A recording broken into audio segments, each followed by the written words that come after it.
आजचा हा Thums up 2 गोष्टींसाठी आहे. एक म्हणजे वजन जे फायनली 80च्या लाईनमध्ये आलं होतं आणि सेकंड पुढे कळलंच. त्याआधी ना माझ्या लेकीसोबत मी देवपूजा केली, तिला असा छान-छान नाश्ता केला आणि सेम अप्पे मी लंचमध्ये घेतले ताकासोबत.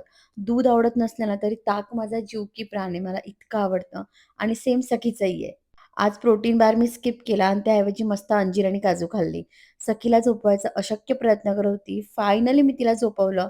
थोडासा मेकअप केला. मला 2 ब्रँड शूट करायचे होते. एक माझं होतं, एक निखिलसोबत होतं तेही केलं.